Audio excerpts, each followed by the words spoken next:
All right, shalom, shalom. First and foremost, I'd like to give all praises, honor, glory, and worship to Yahweh, Bahashim, Yahweh Shah, Bahashim, Wacha, Kodash, Yahweh being the name of the Heavenly Father, Yahweh Shah being the name of the only begotten Son, and the Wacha, Kodash being the Holy Spirit. All right, of course, double honors to the elders and the apostles that have, were, and do, were overseeing the tabernacle of David. All right, of course, starting from Prophet Abba Bivens, King Marshall, going on down to the apostles and elders of Great Millstone. Greetings and salutations to you, Akim, Akwath, which are you brothers and you sisters that are in subjection in this truth and pushing the word in sincerity. All right, this is Yaikwab out of the command of Great Millstone Atlanta Church, with a lesson of exhortation and edification through the Spirit and power of Yahweh, Bahashim Yahweh Shai. All right, I want to do a lesson concerning, and something that I was not familiar with, which actually inspired me to do a little bit more research and ultimately do this lesson. Excuse me. I was actually reading, I believe it's chapter 10 of the Meditations of Marcus Aurelius, who, for those who don't know, who was an Israelite. He was the last of the 5 good emperors of Rome, who served as an emperor of Rome. He mentioned the court of Hadrian. And he was basically speaking on the vanities of it and how, I'm not going to elaborate too much, but he mentioned the court of Hadrian. Now, I wasn't familiar with Hadrian, so what did I do?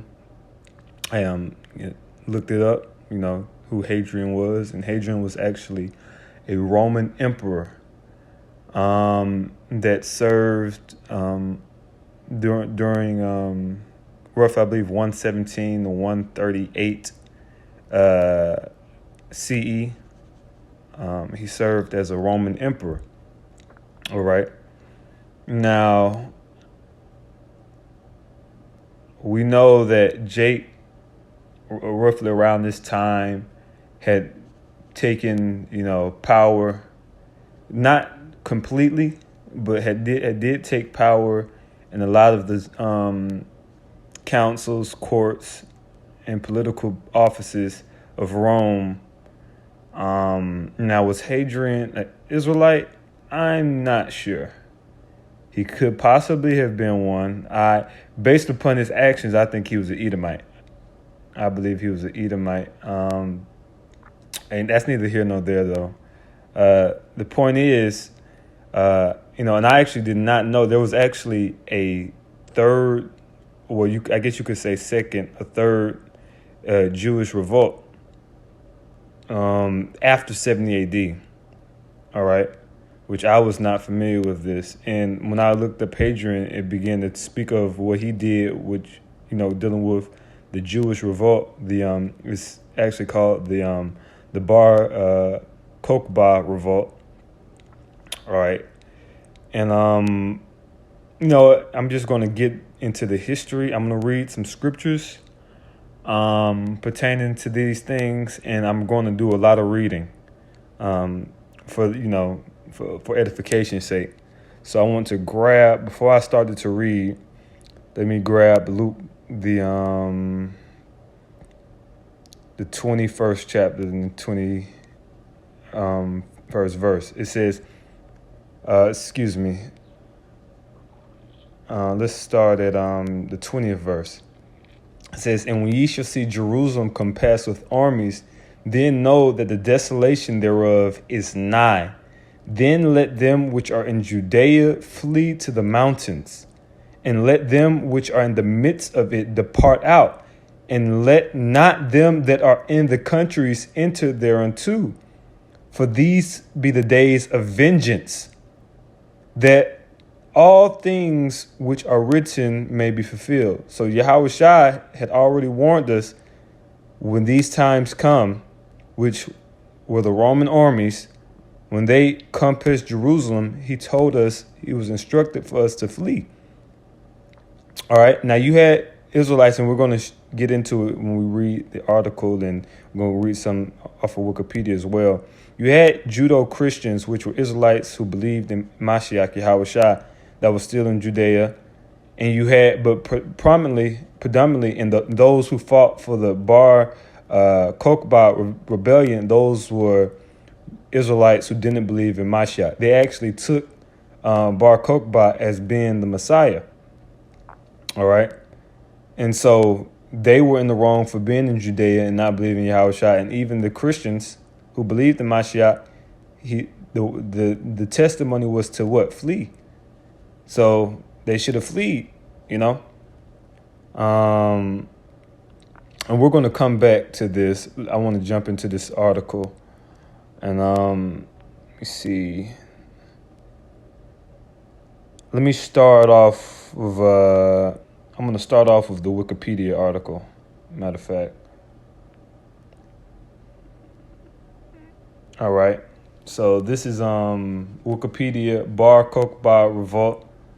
All right. And you see here in the Hebrew, what is it? Murad Bar Kawakaba. All right. It says, was a rebellion of the Jews of the Roman province of Judea led by Simon Bar Kokhba against the Roman Empire. Fought circa 132 to 136 CE. It was the last of the three major Jewish-Roman wars. So it is also known as the Third Jewish-Roman War or the Third Jewish Revolt. Some historians also refer to it as the Second Revolt of Judea, not counting the Kitos Wars, which had only marginally been fought in Judea. All right.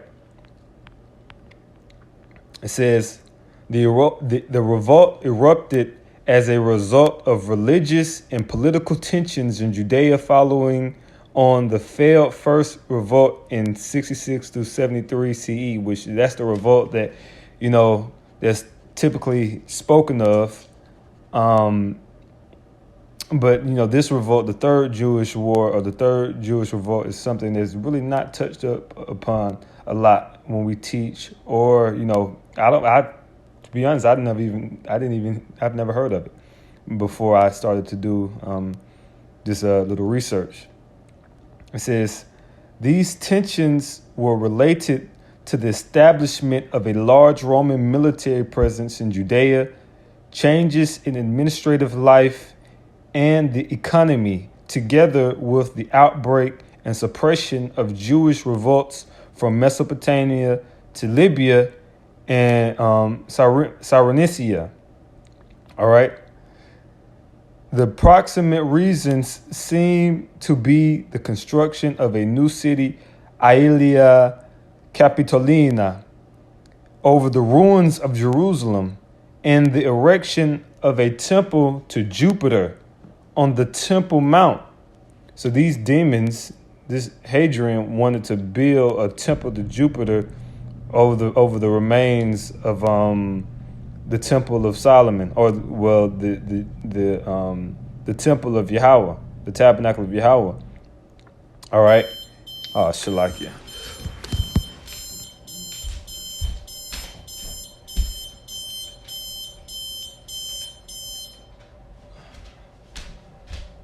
Shalakia. All right. Pardon me. So it says the church fathers and rabbinic literature emphasizes the role of Rufus, governor of Judea, in provoking the revolt. In 132, the revolt led by Bar Kokhba quickly spread from central Judea across the country, cutting off the Roman garrison and Aelia Capitolina, which was Jerusalem. Quintus Tinius Rufus, the provincial governor at the time of the erupting uprising, was attributed with the failure to subdue its early phase. Rufus is last recorded in 132. the first year of the rebellion. Whether he died or was replaced is uncertain, despite arrival of significant Roman reinforcements from Syria, Egypt, and Arabia. Initial rebel victories over the Romans established an independent state over most parts of Judea province for over 2 years, as Simon Bar Kokhba took the title of Nasi, which is in the Hebrew, Nash'ayah, which, as you see, it says meaning prince or leader. All right. And here's a heavy point that I wanted to bring forth right here. It says, as well as leading the revolt, he was regarded by many Jews as the Messiah. That's where you messed up right there. They didn't believe Yahushua. They didn't trust in Yahushua. They crucified Yahushua. So what? The blood was put upon their children. Those same wicked Israelites who scoffed, who mocked, who rejected Yahushua, they met their death by the sword, by famine, and by the Romans during the time of the Bar Kokhba rebellion. And this degenerate allowed himself to be pumped up to be the Messiah. These infidels, these non-believers of our people. It says, who will restore their national independence. Their setback, however, caused Emperor Hadrian to assemble a large-scale Roman force across the empire, which invaded Judea in 134 under the command of General Sextus Julius Severus. The Roman army was made up of 6 full legions with auxiliaries and elements from up to 6 additional legions, which finally managed to crush the revolt. The Bar Kokhba revolt resulted in the extensive depopulation of Judean communities, more so, catch this, more so than during the first Jewish-Roman War of 70 CE. According to Cassius Dio, 580,000 Jews perished in the war, and many more died of hunger and disease. This is a surprise that we don't speak on this more than we do, considering the casualties and the magnitude of this war. This was a very bloody war. Now, the Judeans, and we're going to get it in the other article, that this establishment of Judea and us being able to come back into the homeland, and this was a brief period. We actually were only allowed to come back a few years prior to the revolt. All right, so unlike in Judea in 70 AD, we had been living in Judea and inhabited it ever since the time of the Persians. Okay, so that is understandable, but nevertheless, this is definitely something that should be spoken of, especially in the times that we're in today. All right, because we're coming into Jacob's trouble. We're coming into the Romans besieging Jerusalem once again, which are the Israelites, you so-called blacks, Hispanics, and Native Indians. You are the Israelites according to the Bible. And this same mannerism of death is about to come to you, man. All right. Why? Because you reject Yahushua. All right. It says the Jewish communities of Judea were devastated to an extent which some scholars describe as a genocide. However, the Jewish population remained strong in other parts of Palestine, thriving in Galilee, Golan, Bet Shean Valley, and the eastern, southern, and western edges of Judea. Roman casualties were also considered heavy. All right. 22, Diotariana was, on the 22nd, Diotariana was disbanded after serious losses. So the Romans were getting their head bashed in as well. All right. We were getting, but the thing is, the Lord wasn't dealing with that revolt. That's why we failed. All right. If the Lord was dealing with us, we would have crushed the Romans. But the Lord was not dealing with that because it was not in the spirit of Yahushua. Right? It says, in addition, some historians argue that Legio Ninth Hispania disbandment in the mid-2nd century could have been a result of this war, an attempt to erase any memory of Judea or ancient Israel. All right. Matter of fact, let's grab that. Let's grab that.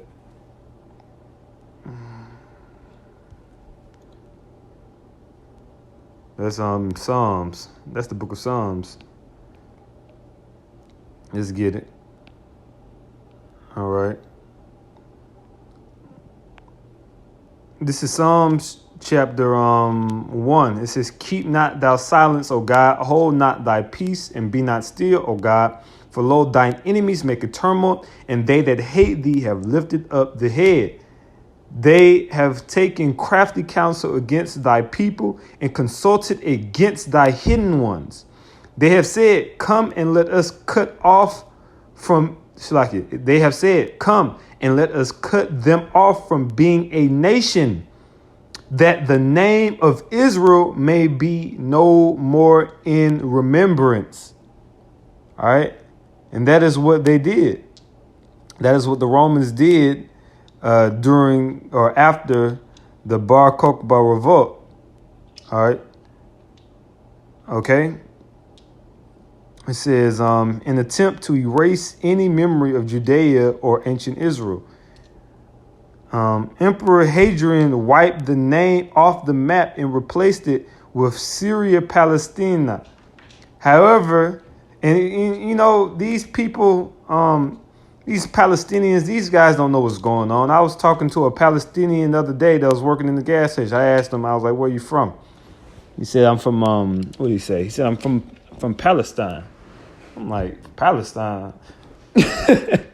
I was like, and he asked me where I was from. I was like, oh, I'm from Israel. And then he started talking about, Ethiopian. I was like, no, not Ethiopian. Then he started talking about 1947. I'm like, bro, in my head, I'm like, this nigga don't know what the hell he's talking about, man. He has no idea what he's talking about. Why? Because these Edomites have corrupted history. This degenerate probably thinking that he is native to that land when they are occupiers. Recent occupiers at that. They are not even on the level. They weren't even there. What? They weren't even there 2,000 years ago. They weren't even there 1,500. Well, let me see. The Arabs got there roughly about 1,500 years ago, give or take 1,300 years ago. But these guys are new. These are Johnny-come-lately guys, and they have no idea about history. All right. Let's see. It says, however, there is only circumstantial evidence linking Hadrian with the name change, and the precise date is not certain. See, this is them trying to stick up for Esau. It says the common view that if he tried to change his name to change the Jerusalem's name after him, his name, which is Aliyah, and what was the other? Let me see. And then basically he composed. Originally, it was named after him in Jupiter. Let me see if it's in this article. Yeah, Aliyah Capitolina, which basically is going to his name in Jupiter, the god Jupiter. So if he tried to do that, why the hell would you think he wouldn't try to change it to Palestine after he just had a war, Syria Palestina, after he just had a war, and he completely hates the Hebrews and he hated our culture. He refused us. He didn't allow us to practice the Sabbath. It was basically Antiochus all over again. He didn't allow us to practice the Sabbath. He didn't allow us to read Torah. He didn't allow us to read He didn't allow us to circumcise our children. This demon didn't like us. This demon hated us. He hated the Hebrew culture. He was a Hellenist. A proud Hellenist. And we're going to get that in the next article. Let's see here. Let me see here.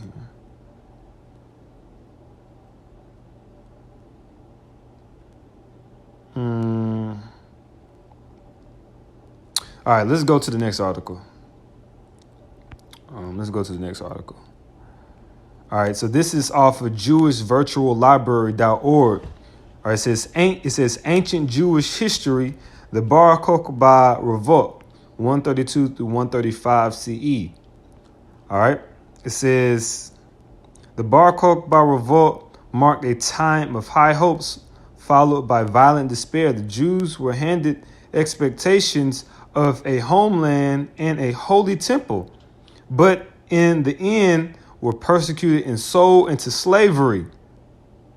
During the revolt itself, the Jews gained enormous amount of land, only to be pushed back and crushed in the final battle of Bethar. Why? Because the Lord wasn't dealing with that, man. The Lord was not dealing with no false Messiah, no Simeon Kokhba, man. This nigga was anti-Mashiach, anti-Messiah. He was a demon, and that's why he failed. And everybody who followed him failed. All right, and we have those same people here today. The ISUBKs, the IUICs. These are the same niggas from that time. All right, the Sakaris. Well, the Sakaris probably went down in 70 AD. But these are the same spirits, man. Niggas talking about John the Baptist wasn't in the truth. You know damn well these niggas are wicked, man. You know damn well they wicked if they talking about John the Baptist wasn't a man of the Lord. Come on, man. That's light work, man. You know these niggas are demons. If they're telling you that you should take the vaccine and it's okay to take the microchip, you know these people are demons, man. You know they're not the man of the Lord. And you're going to fall just as you fell during 70 AD and 135 CE. In like mannerism, man. All right, it says, when Hadrian first became the Roman emperor in 118 CE, he was sympathetic to the Jews. He allowed them to return to Jerusalem and granted permission for the rebuilding of their holy temple. Now, that doesn't coincide with prophecy. Did it not say in the book of Daniel, if I'm not mistaken, that the third temple should be made without the hands of man? So what's going on here? All right. The third temple is the tabernacle of David, which is a spiritual temple. New Jerusalem is spiritual. It's based upon the conduct and the mental fortitude and the mental state of the elect. That is the temple. It is not written by Paul, ye are the temple of the Most High God. All right, it says the Jews' expectations rose as they made organizational and financial preparations to rebuild the temple. Hadrian quickly went back on his word. However, see, look at him. The demon. That's Esau. I think he's Esau, man. All right. Hadrian quickly went back on his word. That's Esau. How did he get this land from Gad? That's all he does, man. He'll say something and he'll go right back on his word. Because he's a demon and he's not a man of integrity. All right. It says Hadrian quickly went back on his word. However, and requested that the site of the temple be moved from its original location. He also began deporting Jews to North Africa. But wait a minute, I thought the so-called Negroes, not the Jews. Isn't that what you say, you damn demons? You damn degenerates. I thought the Israelites weren't black, so-called black. But it's just telling you right here that he deported Jews to North Africa. All right. Okay, it says the Jews prepared to rebel until Rabbi Joshua ben Hananiah calmed them.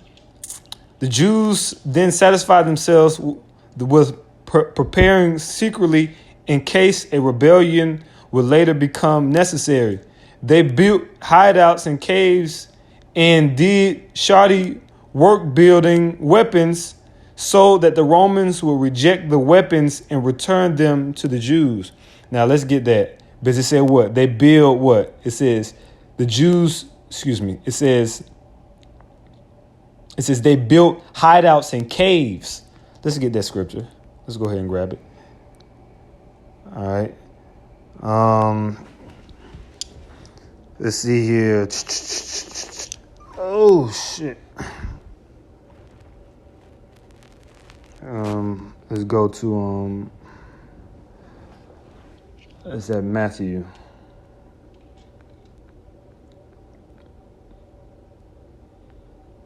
This is Matthew chapter 24. All right, this is Matthew chapter 24, verse 23. It says, if any man shall say unto you, lo, here is Mashiach, or there, believe it not. So they were saying Bar Kokhba was the Messiah. It says, verse 24, it says, for there shall arise false messiahs and false prophets, and shall show great signs and wonders. So a great sign and wonder was those early victories in the revolt. They were bashing the Romans' head in, man. They was beating the Romans at first. That was a great sign and wonder. But it wasn't according to prophecy, and it was not in the spirit of Yahushua. It says, in so much that if it were possible, they shall deceive the very elect. Verse 25, behold, I have told you before. Wherefore, if they shall say unto you, behold, he is in the desert, go not forth. Behold, he is in the secret chambers, believe him not. That's actually, Shalakia. I was waiting to bring that out a little bit later in the article. Shalakia. But that's, through the spirit, that's the point of it, man. These guys trying to rise up against the Romans, man, completely out of line with prophecy. I'm going to keep reading until we get to that part.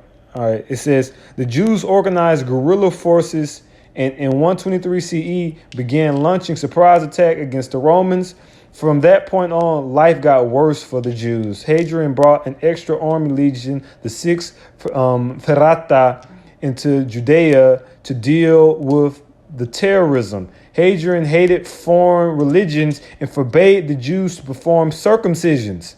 He appointed Tinius Rufus, governor of Judea. Rufus was a harsh ruler who took advantage of Jewish women. And that's what's coming in these times. These different generals that they about to set up posts to besiege our neighborhoods, the so-called Negroes, Hispanics, Native Indian neighborhoods, they're about to ravish you Israelite women, man. They're about to ravish you. And you wicked, demonic, proud women going to get what you deserve, man. Because you were proud and you mocked the prophets. You scoffed. You didn't want to believe in the time appointed. So what? The wrath of Yahweh Bashim Yahushua is about to come upon you, man. All right, there's nothing new under the sun. All right. Matter of fact, Shalakia, because this comes full circle, because that's actually what was being spoken of in Marcus Aurelius' Meditations when I read of Hadrian. I'm going to read it real quick. This is Meditations of Marcus Aurelius, book 10, 27. All right. It says, constantly reflect that all the things which happen now have happened before. Reflect, too, that they will happen again in the future. Have it in your mind's eye. Hold dramas with similar settings. All that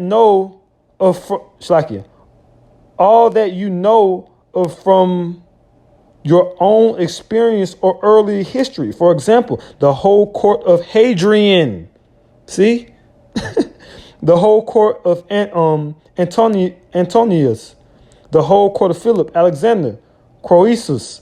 All the same as now, just a different cast. See? And that's what's going to take place, man. That is what's going to take place in the very near future in the United States of America, man. All right? Because this is the revival of the Roman Empire. All right? It says in approximately 132 CE, Hadrian began to establish a city in Jerusalem called Aelia Capitolina, the name being a combination of his own name and that of the Roman god Jupiter, Capitolinus. He started to build a temple to Jupiter in place of the Jewish holy temple. Look at this demon, man. All right. It says, as long as Hadrian remained near Judea, the Jews stayed relatively quiet. When he left in 132, the Jews began their rebellion on a large scale. They seized towns and fortified them with walls and subterranean passages. Under the strong leadership of Simeon Bar Kokhba, the Jews captured approximately 50 strongholds in Judea and 985 undefeated towns and villages, including Jerusalem. All right, I'm going to skip down for time's sake. Let's see. The turning point of the war came when Hadrian sent into Judea one of his best generals from Britain, Julius Severus, along with former governor of Germania, Hadrianus Quintus Loius Urbicus. By that time, there were 12 army legions from Egypt, Britain, Syria, and other areas in Judea. Due to the large number of Jewish rebels, I'm gonna skip down. It says only then did the attack escalate into outright war. The Romans demolished about 50 Jewish fortresses and 985 villages. The main conflict took place in Judea, the Shephelah, the mountains, and the Judean desert. That's the point I was trying to grab. The Judean desert. All right. It says what? Shlaki, dang it.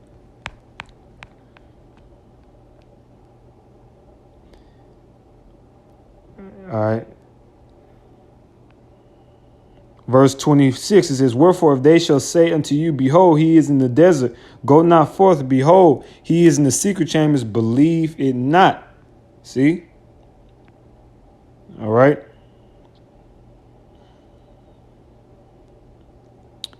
So even with this, it was a very bloody war on both sides. You know, and you can read this. I'm gonna put the article in the link. I'm gonna finish it off right here. It says the final battle of the war took place in Bethar, Bar Kokhba's headquarters, which housed both the Sanhedrin Jewish High Court and the home of the Nasi, which is the leader. Bethar was a vital military stronghold because of its strategic location on a mountain ridge overlooking both the valley of Sorek and the important Jerusalem Bet Govrim Road. Thousands of Jewish refugees fled to Bethar during the war. In 135, now watch this, in 135 CE, Hadrian's army besieged Bethar, and on the 9th of Av, the Jewish fast day, watch this, commemorating the destruction of the first and the second holy temples, the walls of Bethar fell. After a fierce battle, every Jew in Bethar was killed. 6 days passed before the Romans allowed the Jews to bury their dead. All right, and this is judgment, man. This is judgment. All right, according to Yahweh by Shem Yahushua. All right, for the wickedness, man. All right, I'm going to skip down. It says, Jews were sold into slavery and many were transported to Egypt. Judean settlements were not rebuilt. And what did not say Jerusalem should lay desolate?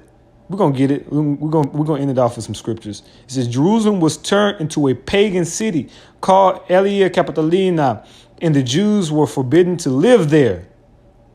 They were permitted to enter only in the 9th of Av to mourn their losses in the revolt. All right, and we basically got that in the last article. Let's get the scriptures. All right, let's get the scriptures. All right, so here we are. This is Luke 21:24. Matter of fact, we'll start at 23. It says, but woe unto them that are with child and to them that give suck in those days, for there should be great distress in the land and wrath upon this people. Verse 24, and they shall fall by the edge of the sword, as they fell in Bethar, and shall be led away captive into all nations. What did we just read? Yahushua prophesied of it. All right, it says, and Jerusalem shall be trodden down of the Gentiles. All right, until the time of the Gentiles be fulfilled. So it did not say Jerusalem was turned into a pagan city, and it's still a pagan city. Who's in Jerusalem right now? Those filthy Edomites claiming to be Jewish, who are not Israelites. They are imposters. Okay, they are there. The Cushites, those Ethiopians, those imposter Israelites are there. And you got the Arabs and those Ottoman Turks. They are there. Okay? And all of these heathens are trotting down Jerusalem until the time of the Gentiles be fulfilled. All right? So, the point is, man, hey, we're not supposed to follow these false Mashiachs. All right? These people who do not speak according to the wholesome doctrine of Yahweh B'Shem Yahushua. All right? Okay? And, also, vast judgment is coming for the nation of Israel, you blacks, Hispanics, and Native Indians, as it was in the days of old, man. Why? Because you reject Yahushua. Some of you say, I call on Yahushua, but you're proud as hell, man, and your spirit is not upright in you. You have not put off that old man. All right? You have not become, you do not love your brother as you love yourself, man. All right? And so that fate of death is coming to you, man. All right? So I'm going to give all praises, honor, glory, and worship to Yahweh, B'Hashem, Yahushua, B'Hashem, Ruach HaKodash. Shalom, and keep the faith, Akim. We have come into desperate, perilous times, man. But at the end is what? The kingdom, the light. Shalom.